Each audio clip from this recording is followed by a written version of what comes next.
I just don't think I ever knew what to do with my hand. Welcome to Bookworms.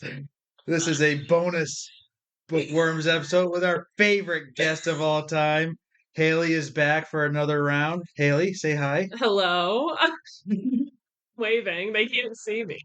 You need a camera for the YouTube Yeah, videos. that'll be That's next. that'll be like season 5 maybe when Okay. Alex starts making money off his book sales. Okay. So yes, we have a bonus episode today that is very special to Haley. She has been requesting this for months and then ditching us. So Yeah, that's on me. It is my favorite book of all time. It's quite literally life-changing, but I have failed like probably 5 or 6 times now. yeah, so my memory's a little hazy of it. Her memory's hazy Hazier. of it. But I think we got this. Haley, what book did you want me to read? Braiding Sweetgrass by Robin Wall Kimmerer. And why did you want me to read this book? It quite literally changed my entire outlook on the way that the world operates, especially in the US. It's incredible. Yeah, Yeah. yeah. So change it how? For the better or for the worse? I think a lot of the ways that she talks about living life and living in community is something that we could all learn from right now. So, Yeah. cry. So what's her background? She's a botanist and also an indigenous person, and her outlook, she combines both of those things beautifully in this book. It's As a great storyteller always does, and a lot of the Native Americans are quite great storytellers. It's that's how part of they their keep it pure. tradition. Yeah, absolutely. And she weaves science and natural history and tradition together beautifully. It's really impressive how she's able to prove people wrong about the indigenous ways of doing things when people are like, oh, that's not going to work. And she's like, well, not only do the indigenous people say it, science also says it. So I love it. So yeah, what made you read this book? Because you're not a huge book reader. Well, I listened. I You cheated. listened. Yeah. Well, what brought it on? I Let me interrupt, for those people that argue this, audiobooks is reading apparently, even if I disagree at times. Oh no, people will fight this tooth and nail. They will say so. So we're gonna give you credit for this for reading, okay? Okay, okay. You read with your ears. Yes, my ears read the book. Some actually, Robin Wall Kimmerer read it to me. She is the narrator for this Well, book. even better, yeah. I think it actually, even if you've read it yourself, like actually looked at the words and read it, listening to parts of it with her reading it completely changes it because she puts her emotion into it and the pronunciation of some of the words in her native language. I just feel like it totally changes. At least I didn't read it, so I don't know. But in my mind, I'm like, oh, it makes so much more sense now because she knows what she's talking about. She knows how to pronounce these words. The real emotion behind it, it's exceptional. And her voice is just so sweet. She's like everyone's grandma, I think. So yeah, and what is this book kind of about? Because it's a lot of basically almost It's like essays. essays, yeah, Yeah. and it's kind of sort of memoir, sort of sciency, and opinions and what have you. So it touches on a little bit of everything. So Yeah. it's not just a straight narrative, though there is a narrative thread that does weave through the whole thing. Yeah, and it doesn't go in chronological order either. So you can listen to each or read each of the essays independently, which I think is kind of nice. And some are longer, some are shorter. It's a pretty good collection of just her journey from for getting her degree in botany, which wasn't an easy journey. She actually, I think, has her PhD. Yeah, she is a doctor. Yeah, right? I like She's a she's a professor. bad bitch. Yeah. Yeah, she's a professor. Yeah. So yeah, she's a So bad bitch. bad bitch. So you want to read us the back there, Haley? Oh yeah. I don't know how to read. That's why I listen to books. So I'm just kidding. As a botanist, Robin Wall Kimmerer has been trained to ask questions of nature with the tools of science. As a member of the citizen Potawatomi Nation, she embraces the notion that plants and animals are our oldest teachers. In Braiding Sweetgrass, Kimmerer brings these lenses of knowledge together to show that the awakening of a wider ecological consciousness requires the acknowledgement and celebration of our reciprocal relationships with the rest of the living world. For only when we can hear the languages of other beings are we capable of understanding the generosity of the earth and learning to give our own gifts in return. It's excellent. Good job, Haley. Throwing that on you. Like I don't think I can do this. Oh my god.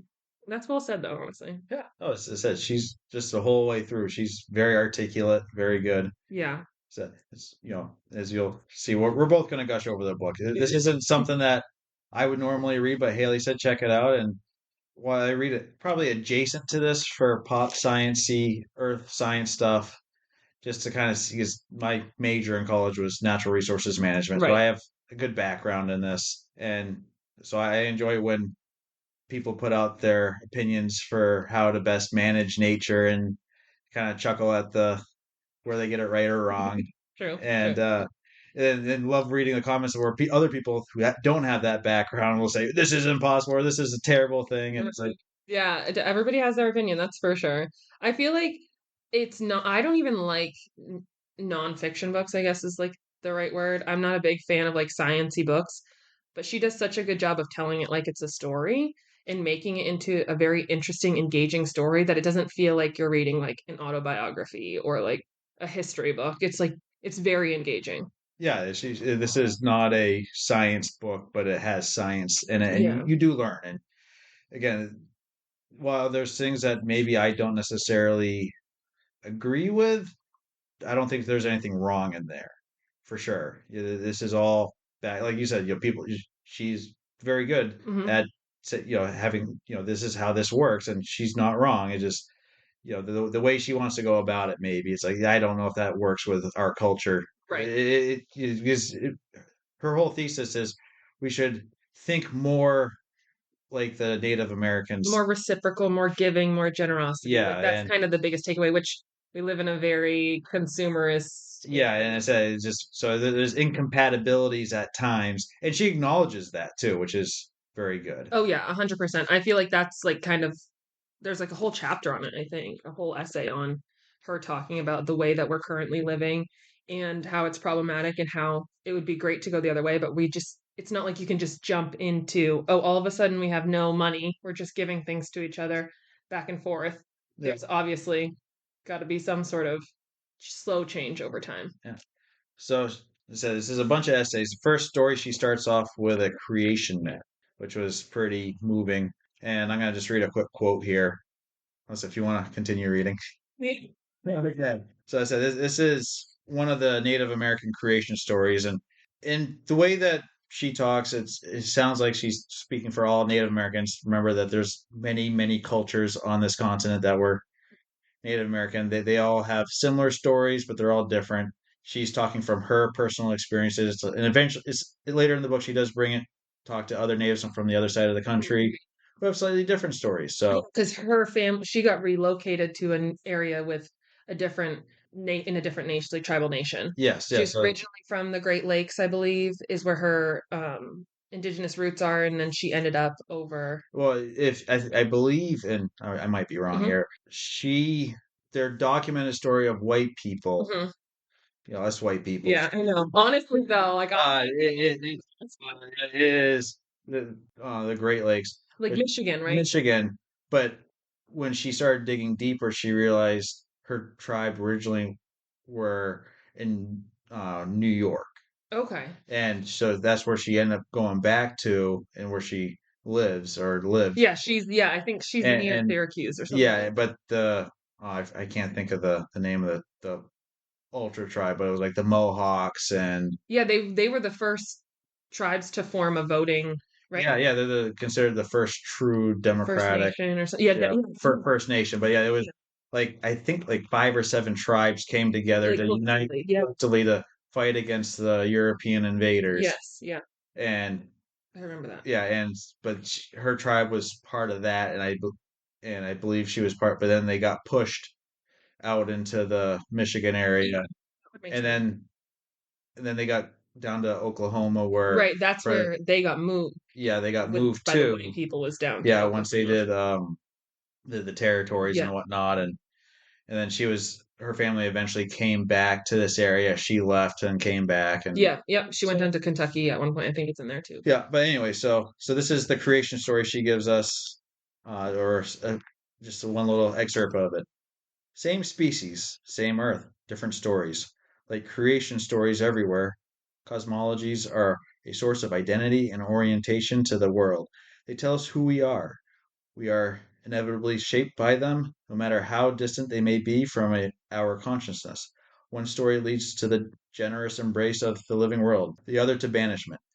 One woman is our ancestral gardener, a co-creator of the good green world that would be the home of her descendants. The other was an exile just passing through an alien world and a rough road to her real home in heaven. So what she's doing, she's comparing the Judeo-Christian religion Yeah. versus hers, where they're very people of the earth, where Christians are extracting, where the and how they just move from place to place to place. They have no real. We're just Christians believe our real home is in heaven. Right. Therefore, we're just here for a short time. We don't need to necessarily take care of it. Yeah, we don't have like those roots, like those Yes. deep roots like the indigenous people where they look back at their ancestors and the community is super important. They're where they're from and where they live is very important. Their surrounding area, which is like totally lacking, I feel like. And Yeah, and again, a lot of her stories later in later essays connect back to this. The mother that seeded the earth with soil and plant life, and the story, the Sky Woman yeah, story, Sky Woman story. That's where this yeah, came out of. yeah, it's actually the story made me cry because it's Turtle Island, right? This Yes, is filmed Turtle on Turtle Island. Island, and they ended up needing to put they all they needed was soil, but it was completely covered in water, and the animals each had to dive and try their best to get soil from the bottom Yeah, of like this pond, ocean, whatever you want to call it. And the creature that was able to get it was like the smallest creature. Was it like a muskrat? I feel yeah, like it was a yeah. muskrat.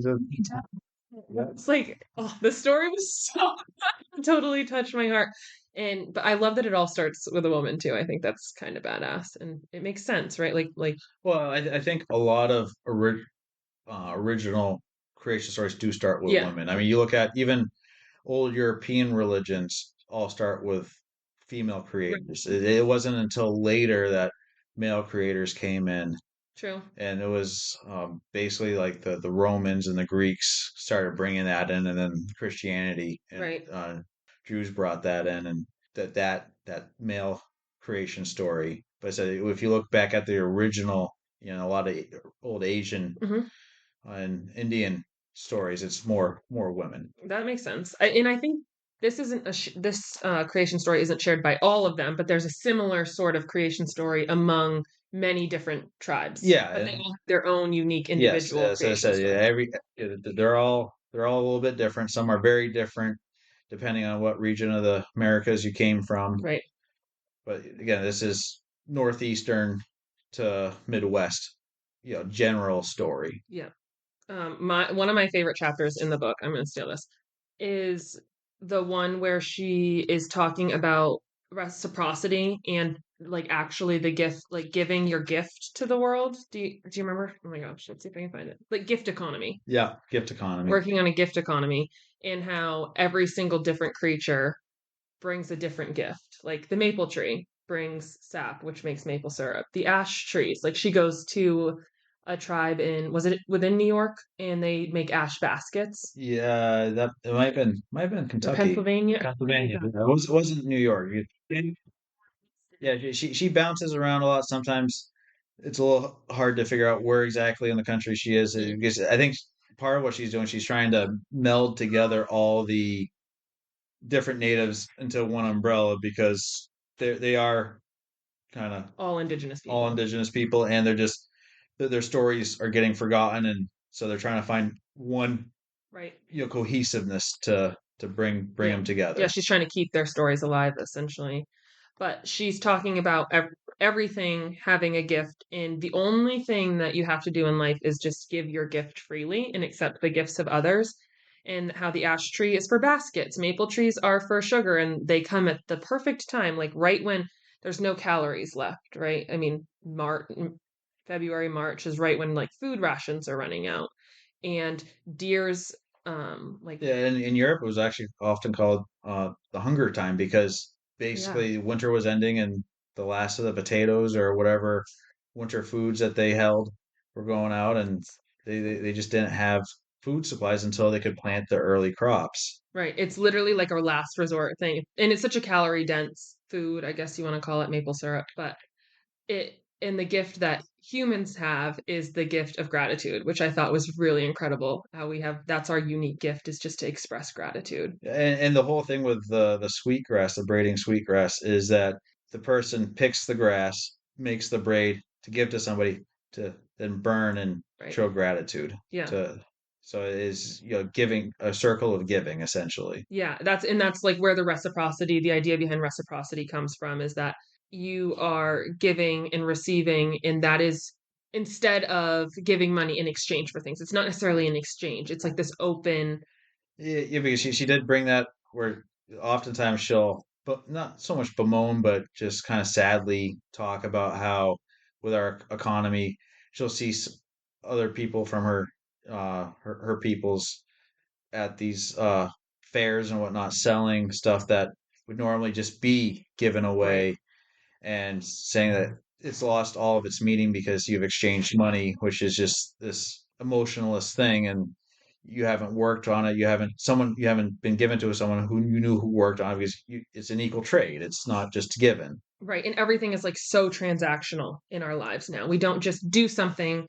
I mean, people do, definitely, but more often than not, you're not just doing something for someone just because you want to. Like, a lot of times people expect something back in return. And the whole idea that she's talking about is like, as far as like giving this sweetgrass or giving gifts, is you're just doing it because you have abundance or because you want to. And I think she's right. Like, everything is super transactional, even like within our families and our friends. A lot of our relationships, it's like, oh, I'm doing this for you because I want something in return, or oh, you did something for me. Now I feel like I owe you. Yeah, it's definitely getting to feel that way. I mean, I know like this year, me and Becky have decided less on gifts and more on experiences, Yeah. and kind of, go on that route. So like I already got my Christmas present early because we went to go see John Cleese. He'll give a it will do a showing of Monty Python and the Holy Grail. It's another movie I literally haven't seen. Everyone's finding it. Not watch a single movie. Uh, The worst. yeah, I forget sometimes that you have lived under a rock. You know who John Cleese is, though, right? No, British comedian. I don't. Okay. Yeah. I'm sorry. It's fun though if you're into it. Wow, that just sounds like that's this there. I know nothing about it. I feel like they played Monty Python videos for me at like portions of it at the Yeah, summit. I'm sure they've At the done that, summit. because yeah, I think they've done that. I'm sure you've had other friends that have just quoted and you just right over your head. Oh, I thought my dad had come up with all these clever quotes. Fine. Come to find out, they're all from movies. I had no idea. So sorry. He was the smartest man on earth. It's like, wow, he's funny. Yeah, no. Sorry, a little tangent, but Yeah. But yeah, so yeah, and this is one of those things that I struggle through the book with, this constant reciprocity, and mm, like how to actually do that. And again, Robin battles with that too, saying like not everything, she knows not everything can be a gift in this world that we live in. You have to buy stuff. people have to live. People have to live, and we're in this world that just straight up giving isn't possible to survive.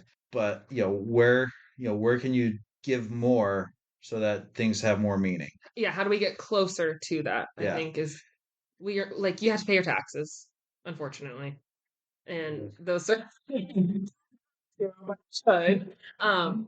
But it is kind of I don't want to say impossible. I'm sure there's a way to do it, but it's pretty out there. And I mean, and she's showing the native tradition in a certain light for sure. And even Native Americans didn't have a straight reciprocity, and they did have an economy where things were traded and transactions were made, because you have other peoples, and maybe it's like, hey, I really need that. I can't afford not to have that.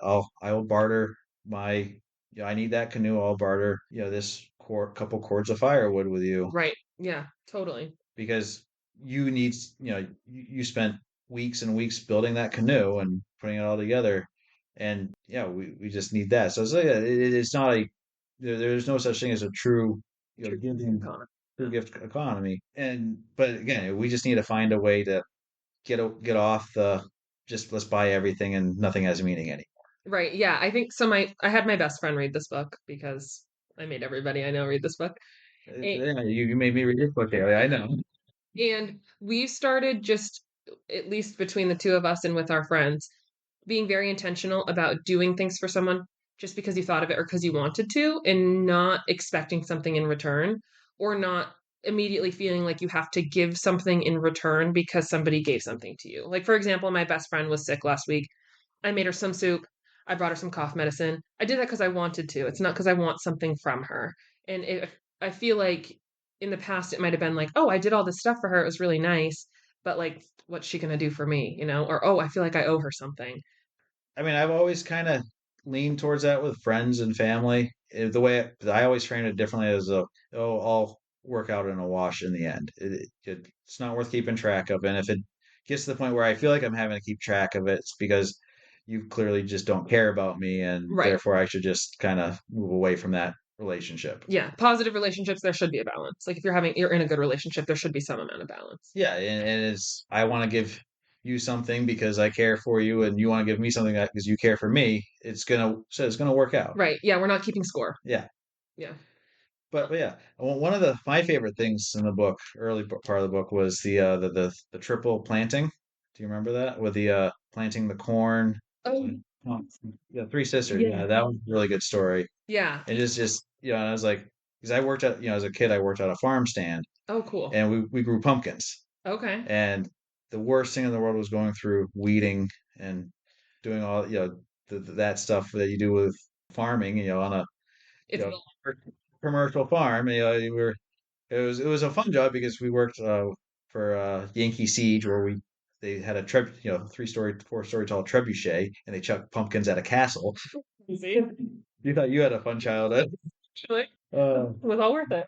but yeah, so it said wasn't all terrible, but it said it was. But reading that, it's like, man, if we just grew corn and beans, all this work to do. And you have more crops. Yeah, and because as you said, it's the beans are fertilizing the corn. The corn is giving the beans A trellis, a essentially. trellis, yeah, and then the pumpkins or squash or whatever you're growing is creating the shade to stop the weeds from coming in. Yeah. I mean, it makes total Yeah, sense. I've never done it. I would love to do it. yeah, I'd love to see it actually yeah. come And to fruition. it's like all I could think was like, and again, from a natural resources background, it's one of the things we always talked about was crop rotations, Hmm.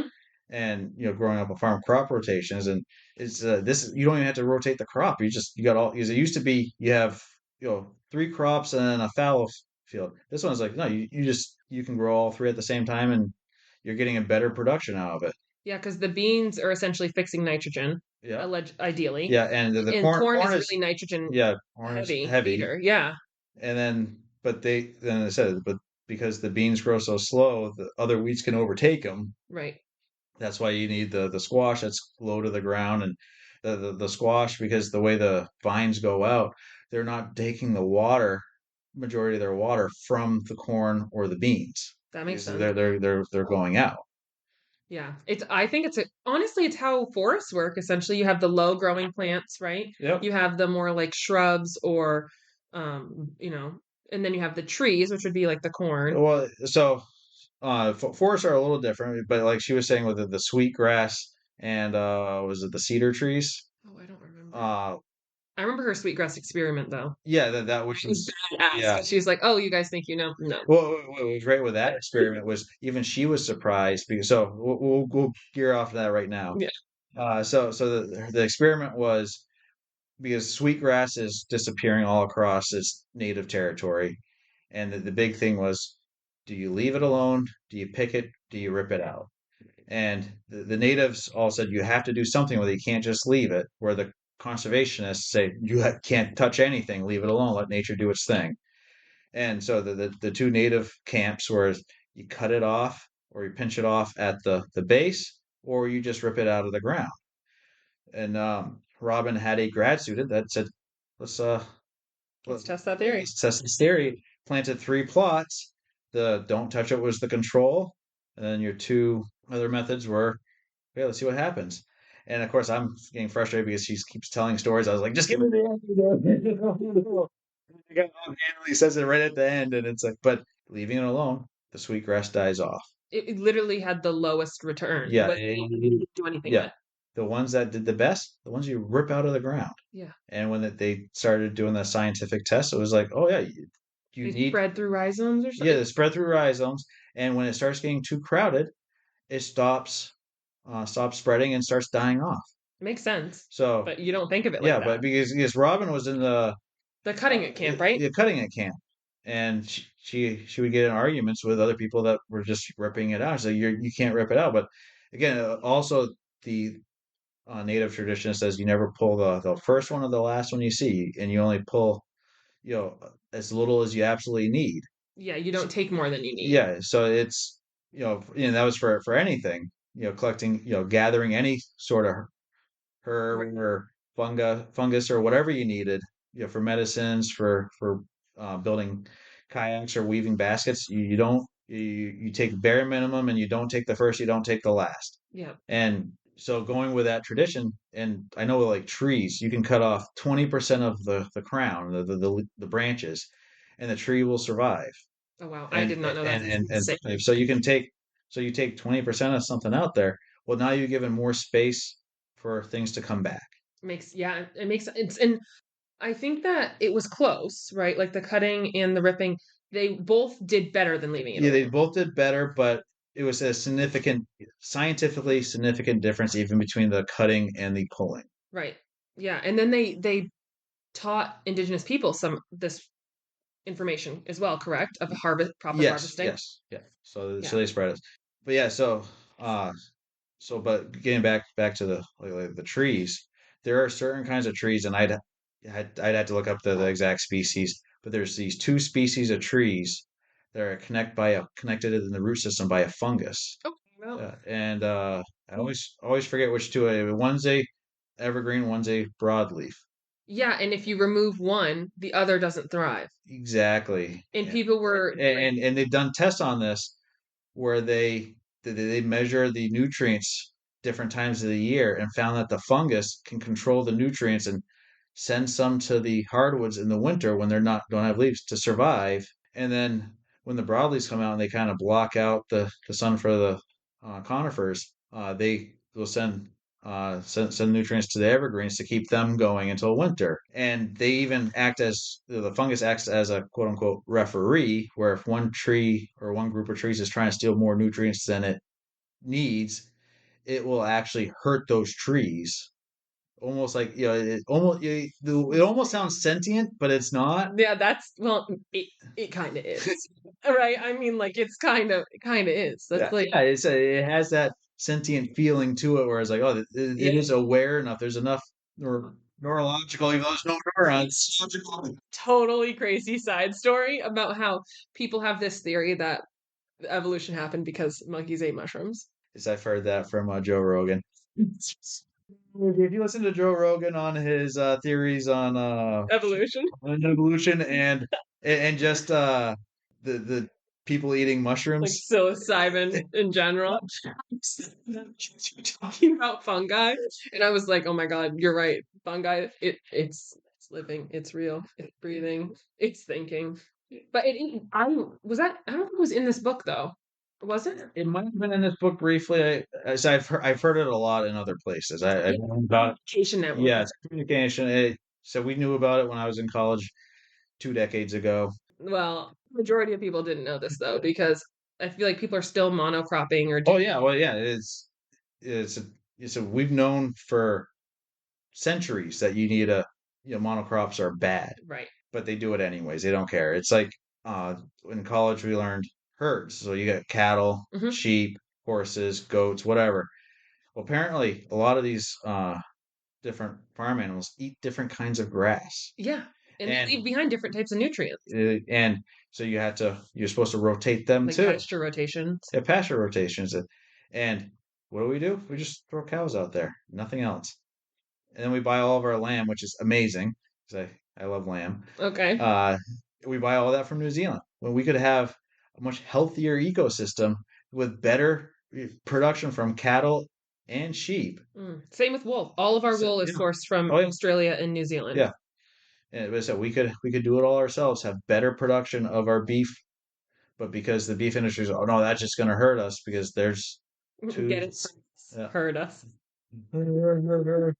They're so worried about a lost profit that they're hurting, But in reality, it would actually be it beneficial. would beneficial. Same with interplanting multiple species. Exactly. Like diversity is really the answer, essentially, is what we're saying here. Yeah. And It's all the answers to all the yeah. problems. And so, we were talking about this earlier, Haley, but I kind of want to bring it up.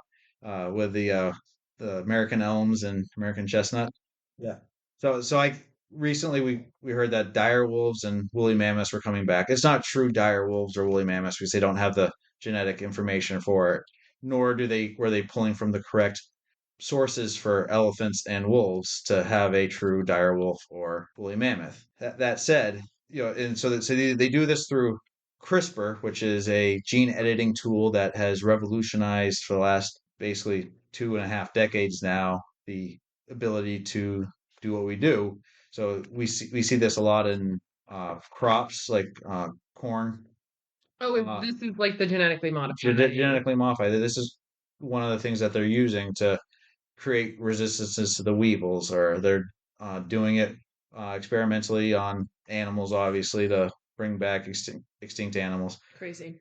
Well, the American elm trees, were taken out by, I believe, Some a sort of beetle, right? some sort of beetle from Asia, and the chestnuts were taken out by a blight, I believe, from some sort of something from Europe. If I remember correctly, I could be wrong where they came from, but basically they're near extinct. But we still have a few. I think we should take CRISPR because we can grow Asian elms and other kinds of chestnuts, and they've kind of come back a little bit here, and they do well in their environments. But I think we should take CRISPR and bring back these native trees that because we look at like the redwoods out on the west coast, elms and chestnuts used to be that tall, That is insane. and I like just saw the redwoods for the first time this year. yeah, It's crazy. but so and we can get into it later if you want, but Kimmer talks a lot about bringing the cedars back to the west coast and the east coast, which are quickly disappearing and Their not very. growth rate is really slow, Yeah, which and is part of the problem. They're being harvested way faster than they can exactly, and grow. that's what happened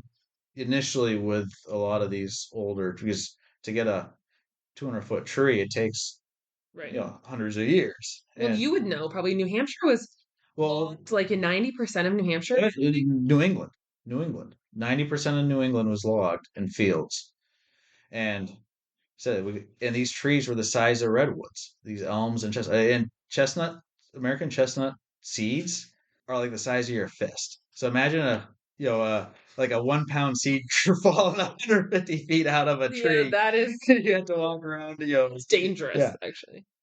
That's dangerous. Oh, and so I just got a note from our sometimes producer.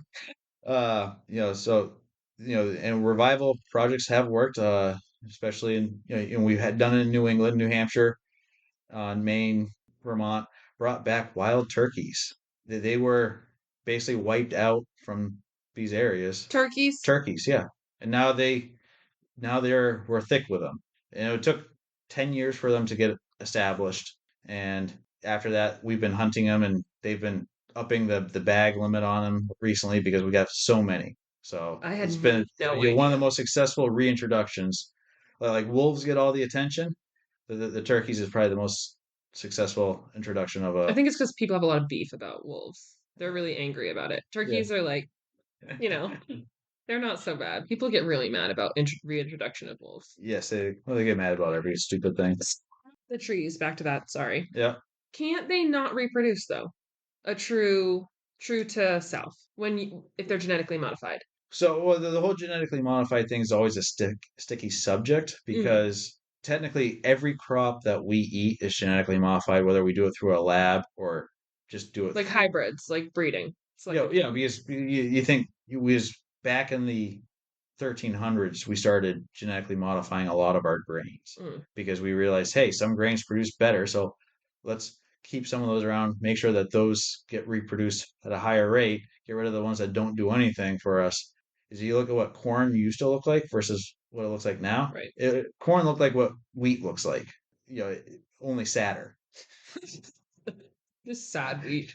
So yes, it would not be truly the same, but what they've tried to bring elms and American chestnuts back, but as soon as they take root, like the I don't know how true it is. Well, the guy that told me this is known to get his facts wrong, but he was saying that they've planted American chestnuts, they thrive for 15 years, and then the blight will come in and kill them once they get to a certain Hmm. height and maturity level. Interesting. And the elm trees So we just need to basically, give them resistance. yeah, we need to give them this resistance. So kind of do what we're doing with like Soros does with corn or whatever the seed company is that Right. rules the world. Yeah. I don't Uh, even remember. I don't even want to know. yeah, they they they've made it, and granted, it becomes an arms race, but to give these trees a chance to come back, establish, so that they can then do what they, because once they get have a mature tree, they're resistant to almost anything, Right. And they're a native and species. they're a They're native not, we would species. be Yeah, reintroducing something, or we yeah, wouldn't be introducing something. and also like at the place I work at, we need to do a big replanting of trees because a lot of the trees have died, and we're very big on wanting evergreens like pines and spruce, but we also have the Eastern American cedars that we could bring back. And I've been, after reading this book, I'm like, hey, we got a bunch that are stunted right now because they're in this very shady area. Why don't we transplant those to the areas that we need new trees? Yeah, absolutely. And so that's, I And they're got, resistant to like everything. yeah, oh, yeah. Again, they're slow growing, but they live hundreds and hundreds of years. And yeah, they for where I work at, the drop off, because they still get some die off of every fall of things falling off. It would be semi problematic for why we don't want the broadleaves, Okay. but you plant them strategically, and it's a wet area where I work, so Okay. it would be. And they're reading this book. It sounds like they're kind of a swampy tree, anyways. Yeah, because they thrive in like the Pacific Northwest. Yeah, yeah. Well, because you have a West Coast and a East Coast version of them, and basically we cut down most of the East Coast ones that were of any worth because of size, and we didn't quite kill off all the West Coast ones, so we can see. Oh yeah, these things do grow 150 feet tall. I had Yeah, they're almost they're not quite the same height as redwoods, but they're damn close, and they're the same similar ages. I would love to see that. I mean, it's not going to happen in my lifetime, but how Yeah, why not? I don't think I got 100 years to see it. That would be old, but Oh, you're young still. yeah, that would be incredible. And they're a great tree for building too if it's done appropriately, if they're Oh yeah, harvested oh yeah, appropriately. yeah, and yeah. Again, the cedars. We get several chapters of how best to build with those, and without even killing the tree, you can peel off the bark and use that as for stuff. So yeah. You have any other sections you want to talk about, Haley? The Wendigo The section. Wendigo section. The Okay. Wendigo. You actually highlighted a thing in here, I think. She has a small essay about this creature that they call the Wendigo in there. Is people I'm sure will be familiar with some horror movies. Is it like a familiar It has become a more familiar trope in horror movies, the Wendigo, because in horror movies it's the unbeatable evil thing that just consumes everybody, and and in this story it makes sense. It is a horrific creature, and the how they're made is quite horrific, and I'm trying to you find the find it. description. I found the chapter. I'm trying to find there's a description. It's essentially this being that has this unsatiable hunger and oh my gosh, where is the she has like the best description of it. Take your time, Haley. This is only an audio podcast. I think start out. No, keep my awkward silence in here. It's kind of nice. Like everybody just practice your deep breathing while I look for the description of this. Oh, I can't find the I'm in the chapter, but You're just looking for the description of the she creature. did a really good description of this creature and how it has this unsatiable hunger and how it's actually a really good analogy for certain people in the world these days that have this like unsatiable hunger for power and money. And it's like essentially greed. Is it this first paragraph here? It might be. I'm reading it. The Wendigo is the legendary monster of our Anishinaabe people. I'm so sorry if I butchered that. The villain of a tale told on freezing nights in the North Woods. You can feel it lurking behind you, a being in the shape of an outsized man, 10 feet tall, with frost white hair hanging from its shaking body. With arms like tree trunks, feet as big as snowshoes, it travels easily through the blizzards of the hungry time, stalking us. The hideous stench of its carrion breath poisons the clean scent of snow as it pants behind you. Yellow fangs hang from its mouth that is raw where it has chewed off its lips from hunger. Most telling of all, its heart is made of ice. this the creature, she connects it back to the way that people have been behaving, and essentially this greed that people constantly have, in this need for always needing more. And I just feel like, Was that the section you were looking for? yeah, I don't know exactly where it is, but I feel like that whole chapter, it's super short, it's like 3 pages, but she brings it back up a couple other times. And I loved that chapter, although I was terrified because I think I was like listening to it at night in my car, and I was So you're the good horror trope then. like, die first in a horror movie for sure. For sure. But I can't find the good description of it, but I love that So I chapter. was just cautionary Wendigo tales arose in a commons-based society where sharing was essential to survival, and greed made any individual a danger to the whole. In the old times, individuals who endangered the community by taking too much for themselves were first counseled, then ostracized, and if greed continued, they were eventually banished. The Wendigo myth may have arisen from the remembrance of the banished doomed to wander hungry and alone, wreaking vengeance on the ones who spurned them. It is a terrible punishment to be banished from the web of reciprocity. I hate that word. Reciprocity with with no one to share with you and no one for you to care for. Yeah, that's the part. I think Okay. I just love that it's this big evil villain, and actually it's just actually a piece of everyone. And she ties back to how we all have the within us somewhere we could possess this trait of greed or taking more than you need, and try, like, essentially we all have that, and if we can do everything we can to not act that way, not be that, and but also acknowledge that, like, it's within all of us. Like, Mhm. you're not no one's special. Yeah, and like she said, it can happen to anybody when you're least expecting it. It could be the nicest person in the world, and they just all of a sudden let that monster get a hold of them. And Yeah. Yeah, and just move forward with compassion, reciprocity. She does reciprocity a lot in this book. yeah, he does it. Yeah, I don't, I have just bad ability to talk sometimes. Words trip me up. that's Words are hard. I spent 15 minutes looking for the section that I was looking for. So funny. Uh, I found it in 2 seconds. Yeah, time's ticking. That silence, man. There was another part I think we're going to talk about that you'd mentioned earlier.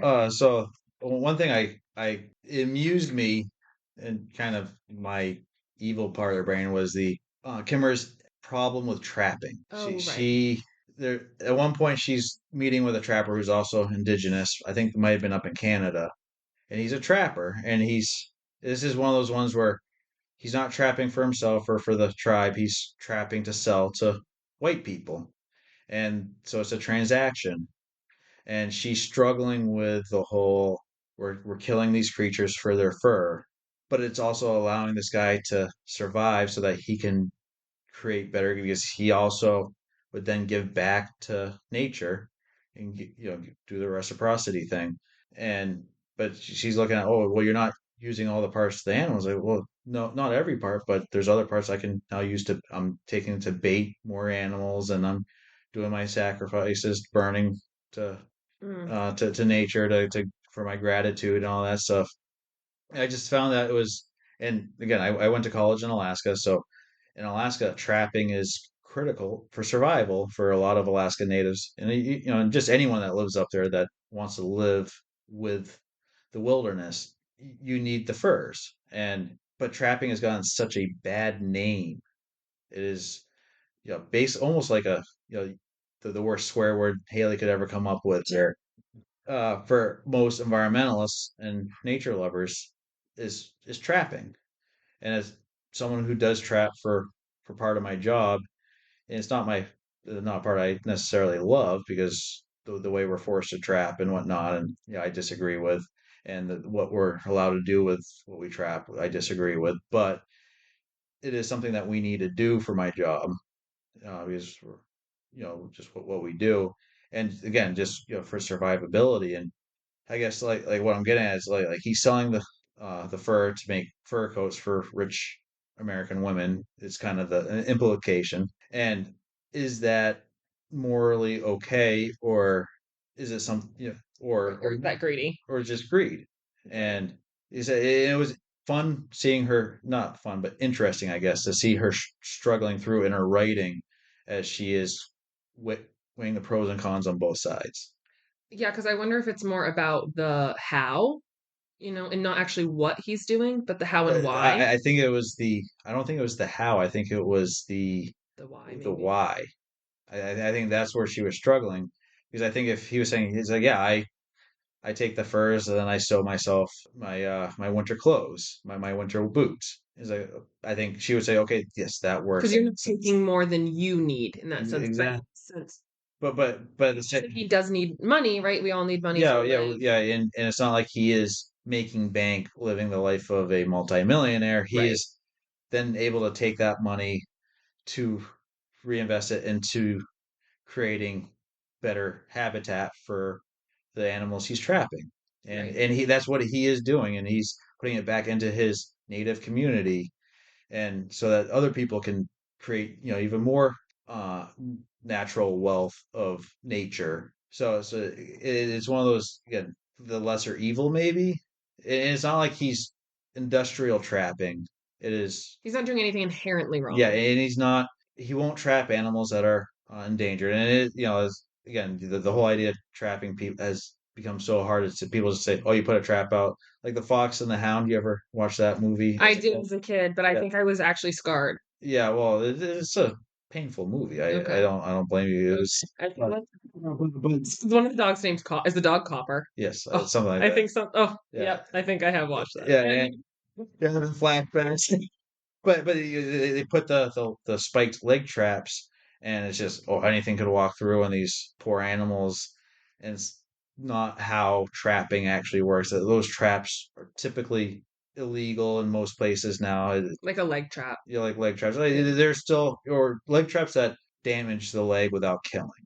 Okay. And as most trappers will tell you, they don't want to damage the fur, and they don't want the animal to live. They'd rather have a trap like a mouse trap, which is like, I think most traps I read are 98% kill. Okay.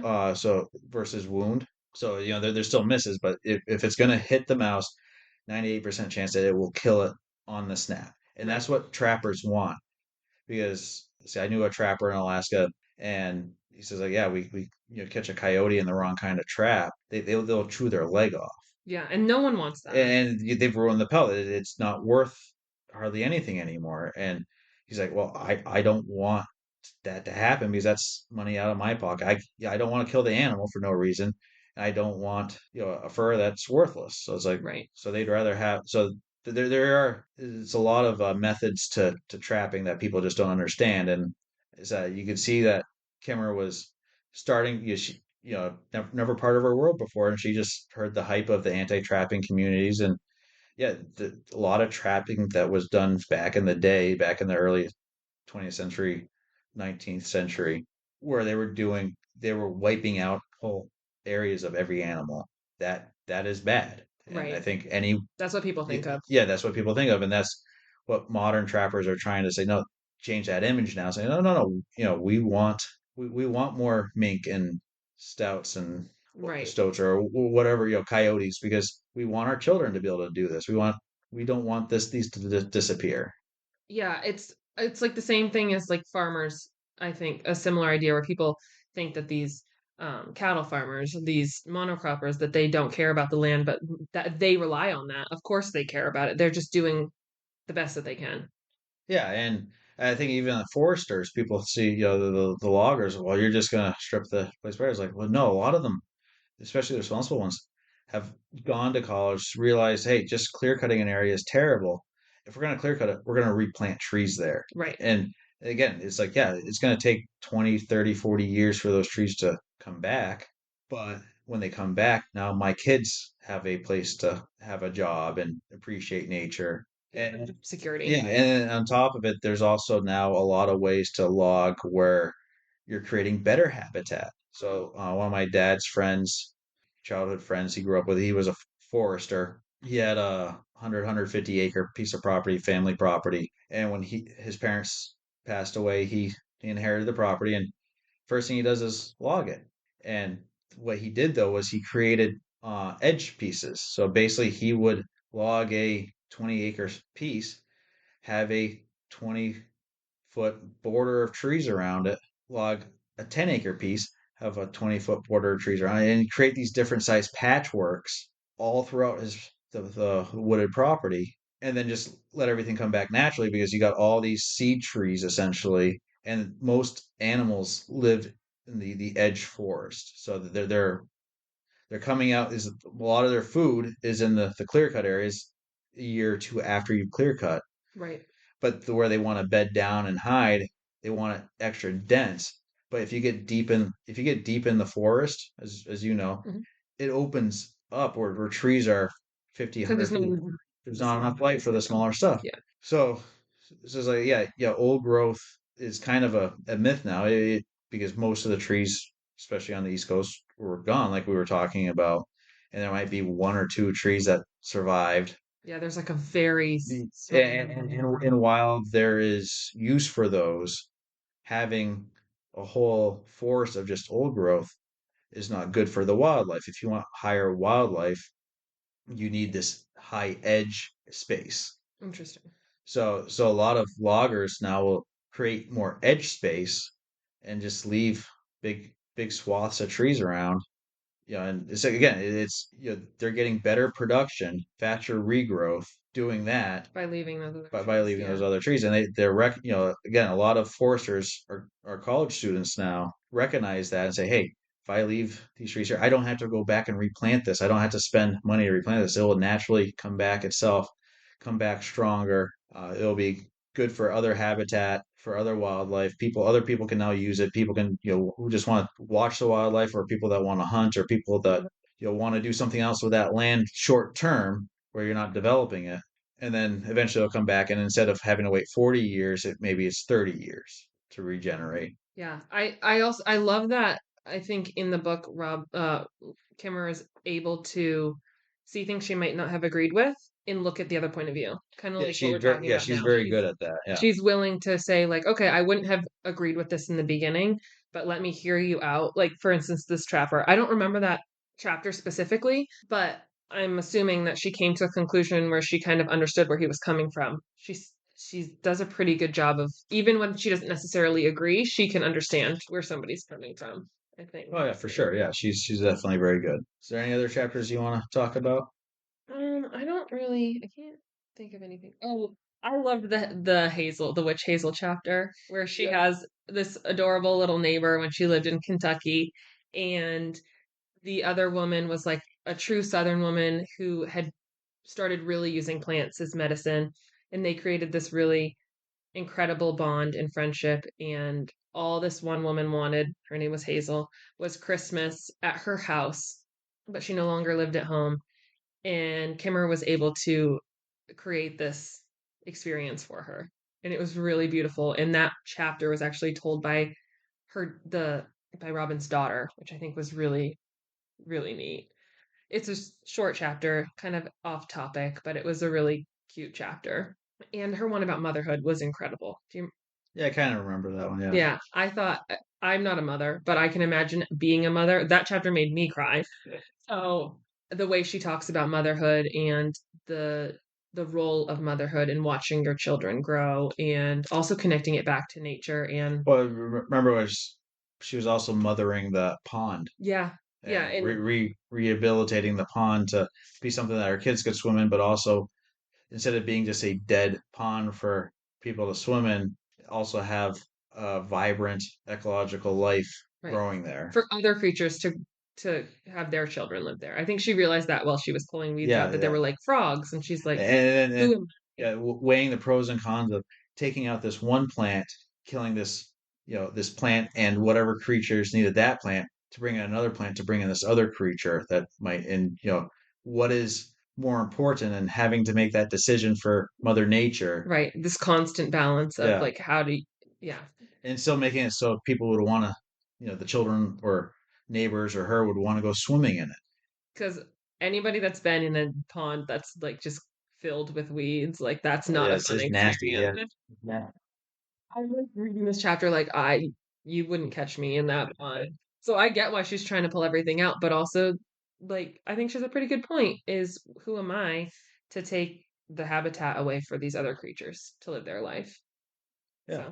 So Was there the chapter two where she was saving the salamanders too? And I saw these salamanders for the first time ever really, this year. I don't know yeah, why I had never seen one. yeah, The yellow spotted yeah, salamander. yeah. They're fucking Oh, yeah. huge. So I was at work shoveling a pile of leaves that have been there for I, 4 or 5 years, and it's this time of year, so it's November-ish, maybe early December, and it's stuff's composted pretty well, Yeah, and but I throw it's kind of in a depression, so I'm throwing it up to be able to throw it into a tractor bucket.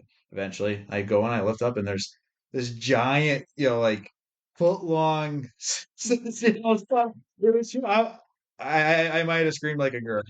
It because I just wasn't expecting it. It was going basically getting into its winter home, yeah, and we found it. We I think we stopped digging and we kind of let it made it so it could get under more, and yeah. so it would survive the winter. But it was like everyone's like, holy crap, that thing is. So of course we're now looking up on the computer like how big did these things actually get, and it was at the higher end of their That's how big they get. really So cool. it was Yeah, that chapter was neat. She talks about going out on this particular road with her, I think with her daughter or her well, college, dude, she was her college student. she was doing it alone the one night, and then she hears the people, and she freaks out, thinking it's like bands of hooligans, and turns out it's the another department in the college, and they're trying to do an experiment, and she's messing them up, and She's basically picking up these yellow spotted salamanders, I yes, think they're called. They're ginormous. We're not kidding. Look them up, yeah, please. And moving them across the road because they have this mass yeah, mass migration, migration. yeah. And you don't really see them. Like It, you really it, don't see them other than this Yeah, one time of year. yeah, and they're moving at night typically after a rainstorm because the blacktop is finally a good temperature and the water feels good It's on. like early to mid spring Yeah, after a rain. yeah, And that's when I saw them. I had like five of them on my front steps, and I'd never seen them before. And after seeing that, I understood how many. Like when she said there's a mass migration of them across this one location, I'm like, oh yeah, if there's five on my front steps, like I can't imagine they're going to this body of water. They basically just go to breed and then they go back. yes, yeah. Yeah, that was a cool chapter because I remember her being like picking these things up, and there's kids doing an experiment to see how many are getting like run over. Yeah, because we're trying to go back to the town or the state to say, hey, you need to create those underpasses for the wildlife so these guys can get across the road. So they're doing populations of how many got killed versus how many made it across, and they had buckets on the one side, and of course she's getting them all across, so they're just throwing their numbers up, so it's going to make it harder for them to get funding. So Because she struggled with that yeah, because she's like, well, I've been coming out here every year moving these salamanders across the road, but if I don't allow some of them to die, the numbers aren't going to look good and we're not going to get the outcome that we need. exactly. Yeah, sacrificing the few to save the many. Yeah. Oh, that sounds like something they'd make you do in like a psychology class or ethics class. Yeah, well, I think a lot of those psychology classes are illegal to do now. Those too many people. Psychology Yeah, for the psychosis. yeah. The 60s did a lot of questionable experiments on people. Oh my You God. ever hear about the one that they made kids stutter, like that had no stutter, and now that they end up having to sue the school They because gave a they stutter. gave them a stutter and they could never shake it. Like Them a stutter. Uh, so they had two groups: the kids that don't stutter, the kids that do stutter. Then they had two controls. They had the control for the stutterers, where they said nothing to them. Then they had the experiment side saying, telling them, "Oh, you did you're not stuttering that bad. That you're doing a good job, and actively helping them." But on the flip side, so they had the control where the kids that don't stutter, they didn't say anything. But then the kids that the other side, they're saying, "Why are you stuttering?" and messing with their heads, and the kids would start stuttering. And again, they'd never lost the stutter. A lot of them, That is insane. yeah. That's illegal, right? Oh, it's illegal now. I mean, at the time, and but I said they end up going back decades later and suing Oh my because they're like, God. yeah, we can't not stutter, and Explain it as they're stuttering. that's it. Mean. And as someone, I used to have a stutter, and I still do stutter occasionally. So it's like, you hear that, it's like, Oh, those bastards. God, that's insane. Yeah, I got one more quote for the book. It's the end of the Wendigo Hmm. chapter. Okay, here we go. Ecological economists argue for reforms that would ground economics and ecological principles in the constraints of thermodynamics. They urge the embrace of the radical notion that we must sustain natural capacity and ecosystem services as if we are to maintain quality of life. But governments still cling to the neoclassical fallacy that human consumption has no consequences. We continue to embrace economic systems that prescribe infinite growth on a finite planet, as if somehow the universe had repealed the laws of thermodynamics on our behalf. Perpetual growth is simply not compatible with natural law, and yet a leading economist like Lawrence Summers of Harvard, the World Bank, and the U.S. National Economic Council issue such statements as there are no limits to the carrying capacity of the earth that are likely to bind at any time in the foreseeable future. The idea that we should put limits on growth because of some natural limit is a profound error. Our leaders willfully ignore the wisdom of the models and the models of every other species on the planet, except, of course, those that have gone extinct. Wendigo thinking. Yeah, that is absolutely insane that somebody would say that. Oh, yeah. Yeah. It literally energy can't be created or destroyed. Like, Yeah. And that's something that, if you said this, they said in 1850 or or right at the beginning, or then height of the Industrial Revolution in the 1890s, early 1900s. I could totally see them saying that, and being like, and yeah, believe me. and at that time, yeah, the oceans seem limitless for food. We are having such rapid growth with limited consequences that we haven't because we haven't seen them yet or understood them. That yeah, that I could see something, but in today's society, no, we have seen, and I know there's a lot of people that would argue against me till they're red in the face, and I just smile and nod. But it's like we have seen that we can make an impact on this planet very negatively, and we need to. Just garbage. But just yeah, the garbage. In the like the weather. Think of this is well before our time, but you've seen the pictures of all the major cities from the 50s and 60s. They're covered in smog. You Mm, can't see them. yeah. So like Clean Air Act, Clean Water Act, two of the greatest laws that we ever passed as a nation. Of course, they're being stripped now because of stupid people and I can't eat.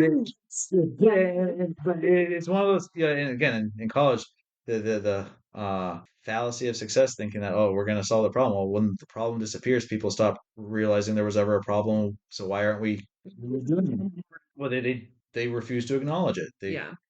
Well, it's good now. What we can fix it later. It's like well, no, it's good because we spent decades cleaning it up. Right. I think it's really interesting. I feel like now I'm just gonna like dive into this, but like how people think that there is like these unlimited resources. Like, why do people think that we're just always gonna have oil? Like, okay, if you want to say in our lifetime, right? Or Well, like, as I remember in college, they would try to predict how much oil could there actually be in the ground, and coming up with these figures, and it would be well, a lot of the models said we would be out of oil now. And then as we see, is oh no, we're not out of oil.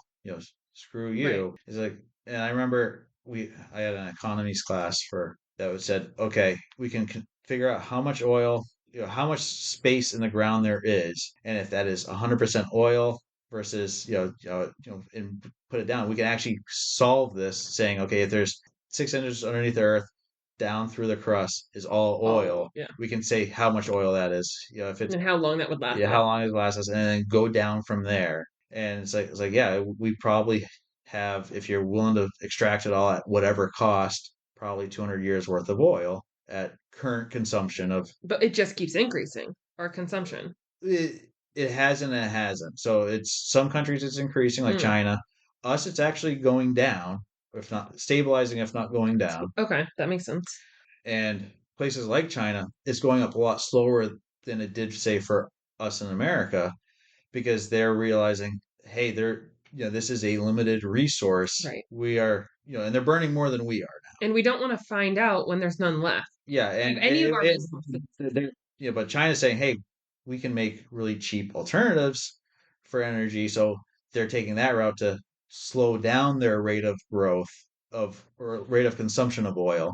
with the plan that once it gets too expensive, those other alternatives of hydro and solar and whatever, Hmm. wind, will be able to start taking over for energy consumption. But you're looking at strictly a engineering problem and not an environmental problem, Which, which I mean, is some people just have to think that way. it, I don't care as long as it gets to the same result, but it's kind of insane that well, people the problem is they're looking at it from an engineering problem. They're saying when it runs out, we'll have move this other technology into its place instead of saying let's get off the oil as fast as we can, which right, is what a lot of like Kimmer would argue. right, Like, let's just get off the oil. And of course, the problem is okay, what do we use to replace it? right. We Because put the effort in to yeah, figure it out. yeah. Well, again, again, not to get too deep into the weeds here, but the part of the problem is we don't have the alternative. Well, we have the alternatives, but it's nuclear, which people don't want to Mm, do. right, It's taking a lot of land out of production to make put solar and wind in, right. Because which people don't. equally as bad as some of the other things we're doing. Like it's Exactly. not that's not environmentally friendly. I don't have the answer. I do feel like the people that don't understand the impact on our environment don't go outside. Like if you take time out of your life and you spend time outdoors, like and you see these places in for instance, I went to Olympic National Park this summer. They have photos of the park. I think it was like 30, 40 years ago. And now in the impact that just having people in the park has made on the growth of certain Oh yeah, trees, mosses, those sorts of things. Like how can you not acknowledge that? That's what I don't understand. Like willful ignorance. do not go outside. They- they're not thinking of the past. They look at, oh, that's the past. Who cares? Or they'll say, well, look at 100 million years ago. Oh yeah, because we're just gonna have another. It's all cycles, Yeah, right? it's That's all like cycles. It's right. like, It's all cycles. and it's like, well, our data from 100 million years ago is pretty limited. A lot of gaps in that data. And if you can look at It's fully mammoth that they're bringing back.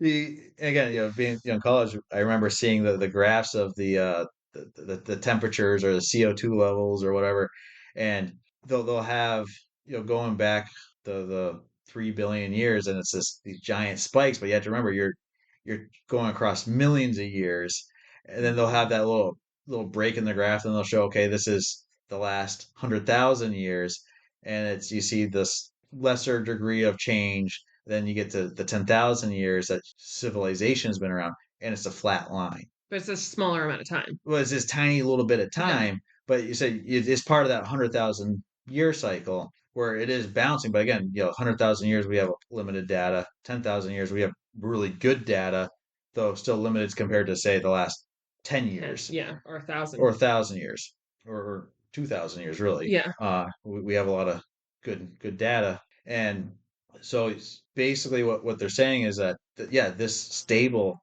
temperature may not be normal, but it's the only normal civilization has ever known. right. And we don't understand, we know what happens at these extremes on this graph.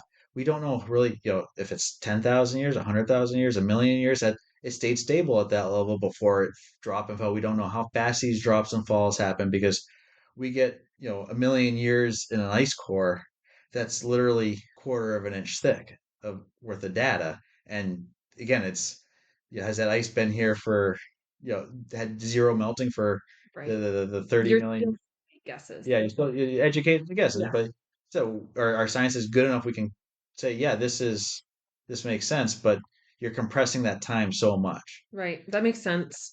I yeah, I feel like this book does a good job of making it really approachable for all kinds of people.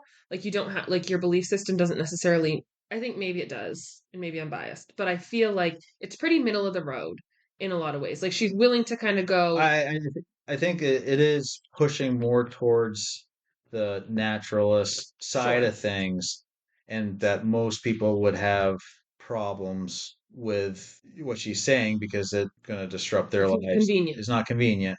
I do think she doesn't blame anybody. She doesn't say this is an emergency. We're all gonna. It's not like Al Gore's movie from 2000 where we're all gonna die in 10 years.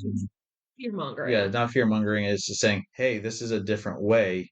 If you're willing to try it, hear me out. And I think you're gonna have a much more enriched life, which Right. is something that a lot of people are struggling with right now too. Is enrichment in their life. And I feel like her story, she's essentially telling stories, and we're just talking about history keeping. The indigenous people did a pretty good job of sharing the information that they had. She's got some pretty solid info. Yes, it was mostly word of mouth, right? So there's always problems with that, but they have a pretty good history.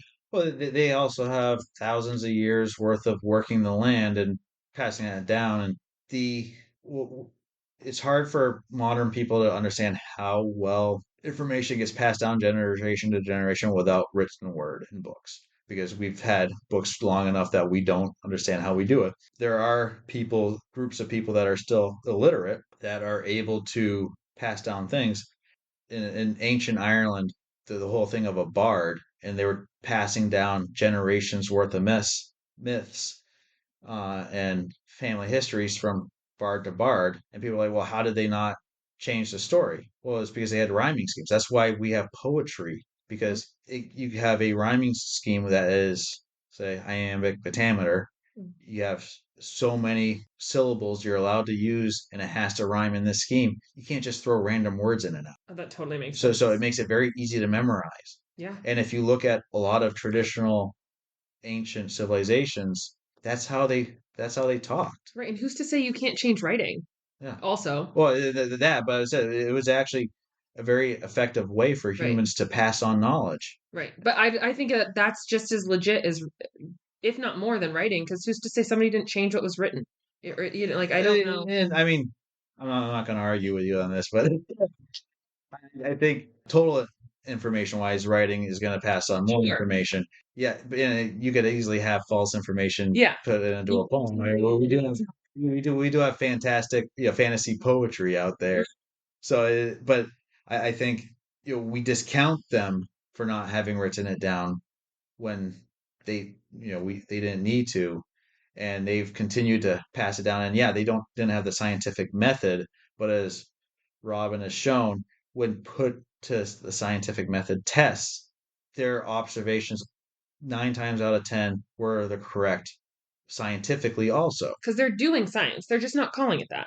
They're not doing science, but they're doing something that is beyond science. So, because science is a very specific, you have a hypothesis, you test the hypothesis through the scientific method. That is the definition of science. And so they're not technically doing science, but what they're doing is Observing. observing and living one with the land and saying, hey, if I pick all the sweetgrass, there's no more sweetgrass next year, and we have no more offerings, and this tree dies Right. because it's no longer having the symbiotic relationship with its best friend down in Right. the soil. They may not have the words or the ability to They didn't prove do, this, yeah, they didn't but have, they have enough knowledge, traditional knowledge, to say, hey, we don't want to change this because the change is worse than having it here. right. So how do we keep everything in balance? I don't know. I think she's a freaking genius. I'm a total girl So for what her. are your final thoughts on saying? I if you have any interest in just understanding indigenous ways of thinking or getting a better grasp on the natural world from an enjoyable point of like from an enjoyable storytelling point of view, I think you should just read it because you could just read a couple of the essays. You don't have to read the whole book from front to back. You can do parts and pieces at a time. Listen to it if you don't want to read it. It's a really great experience. I loved it. I've listened to it one full time and pieces afterwards. I think it's a great book. I've listened to a few of her interviews too. She does a phenomenal interview, Her and voice is delightful. yes, it's very delightful.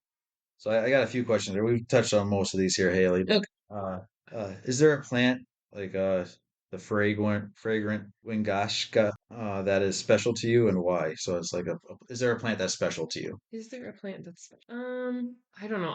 I freaking love plants. I grew all my flowers for my wedding this year. I have some house plants particularly that are special to me, but as far as like outdoor plants, I love ferns. I fucking love Birds, ferns. yeah. I'm a big fan of ferns. The one I'm a big fan of is pink lady slippers. They're not easy to find. You don't see them often.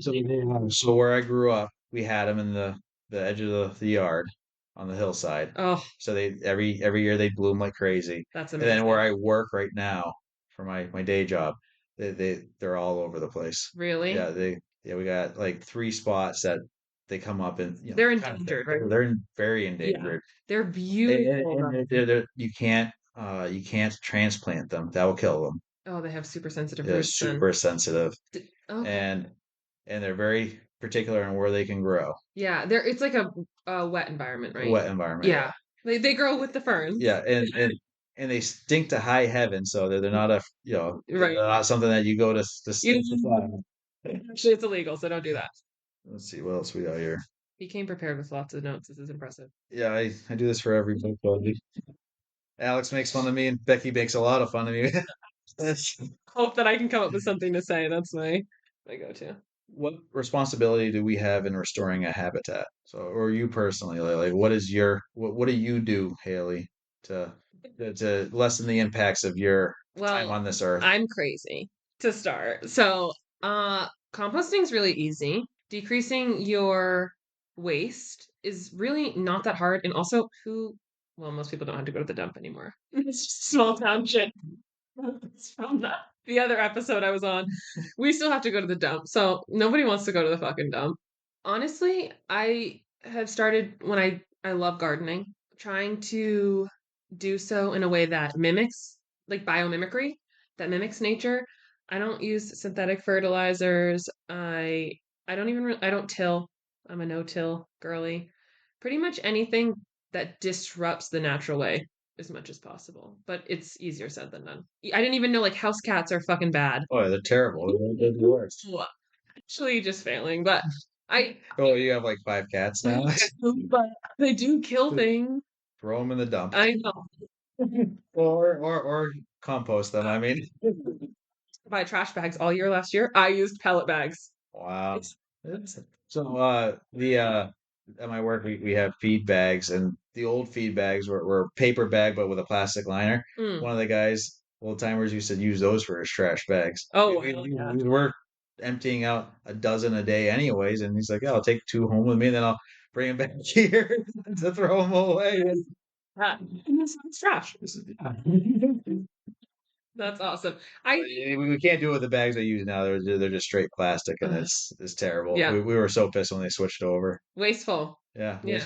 and it's like we're looking at like we can't reuse the other bags. They stank of feed, Hmm.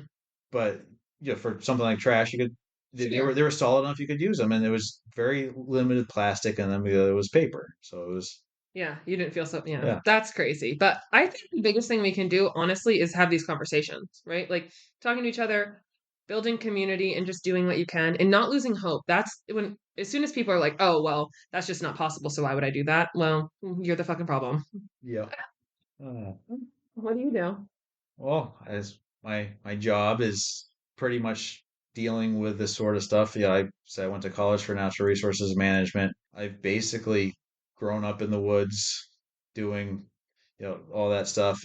I try not to. I mean, I obviously I go to the supermarket for a lot of food, but growing up we had a farm where we raised sheep and and hunting, and we try to even now I try to buy locally sourced beef and pork and whatnot if when I can find it for something I can afford. And I said my job, I'm in nature all the time. We're actively trying to protect stuff. I said, and even our ski job, it's we're working in the ski industry. You think, oh, they're just shills for growth, but it's working at the mountain. It's a lot of okay, yeah, we're using this resource in a certain way, but at the same time, it's preserving the mountain as a whole because that mountain would be developed if it wasn't for the ski area. Right. And helping other people to realize how important Yeah. nature is. Yeah, and it's like, me and one of the other patrollers a while back we were having a discussion on how to protect our glades because the trees are all dying in several of our glades and the new trees are getting removed because we want to keep them open for The skiing. ones into the bowl are like Oh yeah. fucked. Yeah, and trying to find ways to, hey, how do we preserve this? And the answers are that we came up with weren't acceptable to management at that time. But it's like trying to find ecological ways to protect this mountain because we don't want the mountain to go away. It's I don't know about you, but I've always viewed the mountains as kind of a spiritual type thing, and I have a connection with this mountain, and I don't want it to go away. It's like, yeah, I want to ski on it, I want to hike it, I want to interact on that mountain with a mountain, but I do so in a way that's gonna be least harmful. Right. Uh, one of the mountains I hike a lot at home near where I live now, they recut a trail to make it easier to get up because it was a steep up, and it's section of trail they have power cables going up and telephone cables going up it, so they gravelled it, but it's very steep and very difficult. Not very difficult, but more difficult climb. And so they cut this trail that zigzags up right next to it. And I'll check it out. And I realized within weeks of that, the amount of erosion from just a few hundred people walking along this section, because it's all soft root mat in a wooded area. And all that topsoil went away within months. And it's going to destroy those trees. Yeah, and it's like, so for most of the time I will refuse to go in that other area, even though they're trying to direct people to go that way, and I'll just go up the steep way. It's like, Yeah, it's crazy how quickly the impact oh happens. yeah, so it's like, so just stuff like that. And again, like, I spend a lot of times in the woods on my own and in the summertime and just hiking and trying to be one with nature. If you spend time in nature, you're able to, you want to do more. Yeah, exactly. And yeah, I throw a lot of stuff away in the dump, but it's also, I'm recycling as much as I can. And again, my town makes it very easy to want to recycle because it's free. Mm. You You're recycling? Nope. We don't even have to sort it from cardboard and paper and everything else now either. We sort our own recycling, but I get to see the cubes of all. And that makes me feel like something's happening with that. But I'm paying $3 a bag Mm. of trash, or I can take, Really? yeah, You get to pay for trash. yeah, buy the bag.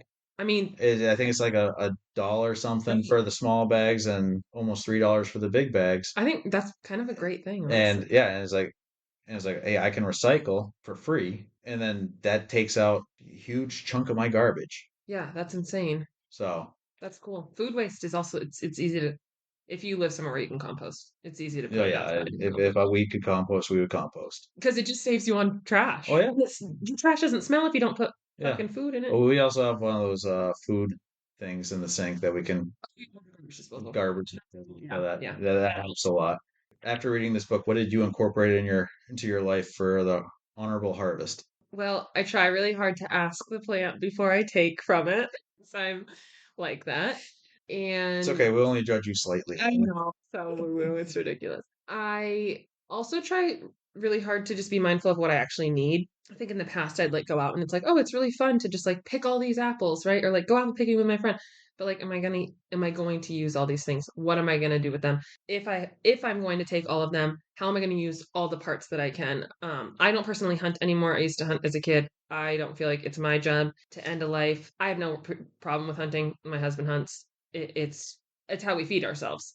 But if I were to, And it's a lot healthier meat if you want to eat meat. yeah, absolutely. I have no problem with it. I just personally I can't do it anymore. I used to. I don't now. I've raised my own animals for meat, and we try to use every part that we can. Like we did turkeys. The dogs get all the giblets, and the feathers go into the compost, and the turkey feet are used to make broth for the dogs. And after you're done with cooking the turkey, you use the carcass, you make yourself some bone broth. Like just trying your best to be as mindful about using all the different pieces, not being wasteful with this gift essentially that this animal or plant or whatever is giving you. I love that she talks about that, like really being the gratitude. Yeah, for me, it's like I said, it's bringing back these trees. At work, it's like, we can bring back these eastern cedars and try to get where I work. I think it's like 25 acres of wooded area Oh wow. that we could replant with all these native trees. So yeah, why don't we Why start? Yeah, not? why don't we start bringing these trees back? And it's just, and like I said, my idea for bringing these other trees back and saying, hey, how about we, what are ways we could do to bring back this old environment that made this land so amazing when the first white settlers came and when Native Americans were here. Yeah, I think that's great. We can only do what we can do, and I want to see these trees. Really, I'm like now I want to see a full-grown elm tree. Is it possible to better mesh Western science and indigenous worldviews expressed in stories and spirit? And how do we come to that enmeshment? I definitely think it's possible she did it. Oh yeah, it's definitely possible. Do you think, oh, just for put it crudely, crassly, a white person could give the same message? I don't think Haley, it Haley, could you do this message as well as Rob Kimmerer? message to give. I don't think it's like I think you could share her book, right? Like that's what I've tried to do is like share her book and try to share the ways Well, in setting examples. so one of the things we didn't touch in this that she brings up several times, Kimmerer, is, yes, the native people had this land. It was their land. We took it from them. It's now our land Mhm. too, and it's our story too. It Right. is. So I think, she was saying it's like we should stop looking at it in a Judeo-Christian sense of our time here is short. We're just passing through. Don't worry about it. Throw your garbage wherever, but take it as Be yours. a native. Be native to Be your land. native to your land. Yeah. And so I think, she would argue that, yeah, we can tell this story too. Yeah. It's saying, hey, me bringing up the Celtic peoples all the time. It's like this is how they did it before the Roman influences corrupted their thinking, and they were very similar lifestyles as Native Americans and a lot of these traditions of being more one with the land, the spirituality of the different rivers and mountains and trees and being in balance. Was it, perfect? Of course not, because Nothing is. nothing is. But that is my people's story. Sure. Yeah. And now I'm here, and I can say, okay, let's transport my stories, combine them with Native American stories, and say, and with my Christian stories as a Western Judeo-Christian person history, Hmm. and saying, hey, how do we combine all this? Because one of the things in Christian doctrine is creating wealth for 7 generations out. And I think a lot of people have forgotten that, and it's all in the now. And it's like, hey, so I have 2 children, and what are their children's children going to have, and how can I best do that? And it's like by creating a better natural world for them. Making sure that the world and all the plants and animals are still here. Yeah. Exactly. Yeah. I mean, you're right. Like we can tell a story. I don't think we can tell her story. It's not ours. Yeah, We, this is her story, her right. experiences, and so But we can all tell our story. exactly. Yeah, absolutely. And I think more people should sit around and talk to each other. It would change a lot of Yeah, you things. do that by the fire a lot. I've noticed on your Instagram. I do. We're sitting around a fire and chatting with some friends. Do you have any story of nature and science that resonates with these stories and themes that you would want to share? Oh my God, you put me on the spot. I can't think of one right now. Do you have one? So what did I write? Since I had this all planned out months and months ago. But I'm gonna think of something while you do yours. Okay, what did I write? I wrote, lots of stories of hunting and hiking, being alone in the forest, sitting in, my tree stand or on a ground stand, or being in the White Mountains with the hope of no one being around for miles, just being totally alone. And that just sense of being alone in the woods and being one with nature and enjoying that ambiance of the trees and the wildlife around me. Seeing all the different animals. I don't know, you said you've hunted before. One of the coolest things is you're sitting there, you look over, and you realize there's an owl or a hawk within an arm's length or two of you, and you just start staring at each other. Yeah. That Them trying to probably trying to decide if I'm small enough to eat, or would be a meal for a couple days. yeah, Um, or me, I'm just like, this is so cool. There was one day I'm out in the hunting, and flying squirrels came through right at dusk, hundreds of them, just flying, what? zipping around the trees. And I didn't know this, but apparently flying squirrels in New England are the most common squirrels. You'd think gray squirrels or redders or chipmunks. No, flying squirrels, but they're nocturnal, so we don't typically see them. But every once in a while, when you're said So hunters at dusk, they'll come out a little bit early and just go nuts, and said hundreds of them flying around me. that's insane. I don't have like a specific story, I guess, but I do think that I've spent a lot of time in nature. I've done a lot of travel across the country, and there is something there. I think there is science behind it. I'm pretty sure like forest bathing is an actual thing. But something about when you're like feeling sorry for yourself, you feel like shit, you've had a bad day. If you go out and you literally just sit in nature and you spend time in nature, you feel so much fucking better.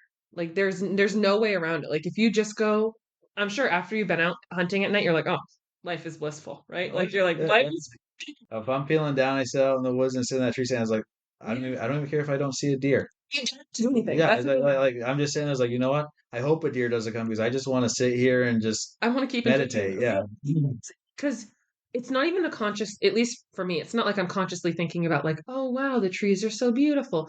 Oh my God, let me look around and make sure I take in all the different things around me. You just you start noticing all of a sudden you're like, oh wow, those like this is incredible. I feel so much better. Like you just feel at peace. All the sounds are delightful. There's science behind it. Forest bathing is a thing. So It is. It yeah, totally is. yeah. Thank you, Haley. Yeah, this is great. I hope that it actually came out like we know what we're talking about. Because I'm like, it's been 12 years. Not really. It's been like a year since I read the book, but Well, it's definitely been a good conversation. yeah, how Like I long said, is oh, hour 40 minutes. content in there? Yeah, we'll pare it down to about 20 minutes probably. It's all an episode. I I'm kidding. I think this is great. Oh, I it's feel like we had a definitely lot of really good. great Yeah. conversation. I'm always down. I'm not a good reader of books, but I love a good chat. So, Well, we need to get you back here with Alex to discuss Akatar. well, not the second one. Oh, A Court of Mist and Fury. A Court of, Yeah, yeah, one of them. yeah, Oh man, that is a different book. yeah. We got Alex and Becky to talk about Akatar. Oh, okay. So he's read the second book. We need to get his butt in gear to Okay. record. I'm happy to be a guest anytime. I love Okay, you. awesome. We love you as a guest. A couple times in between, but I will show up eventually. Yeah, we only had to miss one month for bonus episodes because people bailing on us. Well, yeah, I'm gonna So work on it. okay, okay, cool. Cool. So yeah, thank you for listening. I will cut in some other episodes outro, so we don't have to do that now. Since Love that. Thanks everyone. This was great. Thanks for being here. I wish you could also see my hand gestures the whole time I'm talking to you. yeah, So we'll get up on YouTube yeah, videos someday, maybe. I love that. We need someone to actually edit the videos. Don't do that. Send in some donations for some equipment, or if anybody wants to edit some videos. So the big thing is the editing of videos. I think we can figure out videotaping. It's just the editing of it that Videos. would you do you know how to do? Okay. I love it. I just do Hey, like, careful what you volunteer for. I'm just saying that'd be fun. I would. Maybe someday. Maybe if we ever get big enough where we're well, that's one thing I do want to mention. We're about to beat last year's numbers for total downloads. We have about 50 to go. So if you guys tell your friends to download this episode, and even if you don't listen to it, just they don't want to listen to it, just tell them to download it. We can beat those numbers from last year and get over. My hope is to get over 1,000 downloads this year. So Hell yeah, share this with your yeah. friends. We're fun. Hang out with us. It's good. And if you want more Haley, leave it in the comments. I'll be back. I'll Yeah. be back. Well, this has been Bookworms. Thanks for listening. Bye. Until then, if you want to email us, you can. KendallBookworms@gmail.com or on Instagram @KendallBookworms. You can DM us there. We are on YouTube if you want to listen to us there. Comment, like, subscribe, Spotify, Apple. Leave comments. We do, as we said earlier, we do read them.